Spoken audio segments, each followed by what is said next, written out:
Phones, fax, high-speed internet, and data services. It's a fact of life in the 21st century. No matter where you live, you've got to be connected if you want to stay in the game.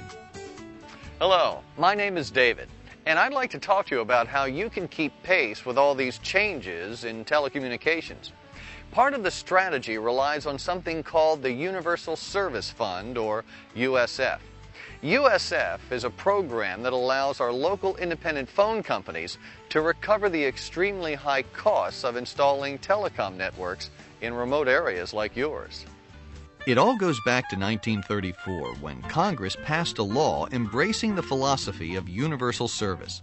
Basically, that all Americans should have access to affordable communication services. That idea gave rise to the Universal Service Fund, the reason why nearly everyone who lives and works in rural areas has affordable phone access today. Now, I've got to give Congress credit. It was a pretty simple concept: fair, affordable access. And it worked.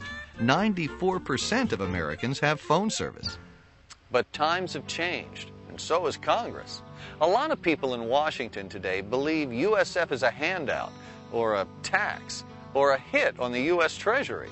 Worse yet, they're thinking of taking away the Universal Service Fund. That's right, getting rid of the single most important tool that enabled you to get affordable phone service in the first place, when the plain truth is, those telecommunication services need to be expanded. You're entitled to the same kind of access that Americans in cities have, and you need it to keep connected. Modern technologies like broadband applications such as internet, video, and wireless services. It's a connection for your kids to resources like libraries, museums, and highly qualified teachers. Like for the 23 students who go to a 3-classroom schoolhouse in Peñasco, New Mexico. Or the 13-year-old girl who's homeschooled at her family's ranch because the closest classroom is an hour away. These kids deserve the same access to knowledge and information as the students in urban areas. It's not just about them holding their own. Once they graduate, your children will be able to compete in the job market. The services USF helps provide makes it easier to keep your young people closer to home, too. Instead of moving away to find jobs, they can stay in their hometowns if they want to and work from there. Your local telecoms will continue to provide the tools they need to conduct business 21st century style. And with high-speed internet access and wireless communications, your local businesses can actually do business all over, make money, and stay in business, even if they're way in the boondocks like rancher Ronald Thompson. Ronald nearly lost his cattle rearing business in western South Dakota until he expanded his market over the internet, thanks to the DSL connection provided by his local telecom. The same thing's true for all kinds of business people in rural areas. Equality in telecommunication services also brings with it other advantages. Take healthcare. Today, even the most remote areas can have access to specialized medical expertise through telemedicine. A local clinic can send x-rays to a specialist anywhere in the country for a diagnosis. I know of a patient in eastern Montana who had heart surgery hundreds of miles from home, but follow-up visits with his cardiologist were covered via telemedicine at a local clinic. It's amazing, and it's just another way how fair, affordable access to telecommunications makes a huge impact on the quality of your life.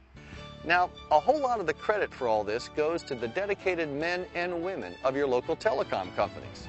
They've gone the extra mile, and most likely one or two more to keep you connected. They're more than just professionals. They're neighbors and friends in times of trouble, or when some of us need a little help getting the hang of something new. That's something that doesn't come from any law. It comes from the heart.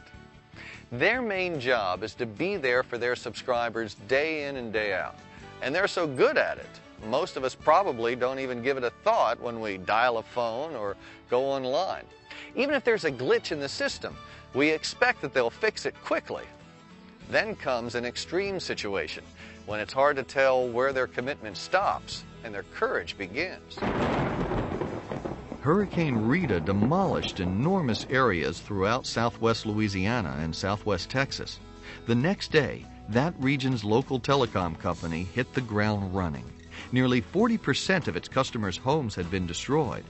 Many members of the telecom team had lost their homes, so they moved their families into company offices that were still standing and slept on cots, all so they could put their disaster response plan into action. It was a heroic effort. The company restored dial tone, internet, and video services to first responders before search and rescue operations were even completed. So there you have it, Universal Service Fund. A pretty simple idea that you can sum up in 3 words: fair, affordable access. USF keeps us all connected and benefits our businesses, our healthcare services, and the quality of our education.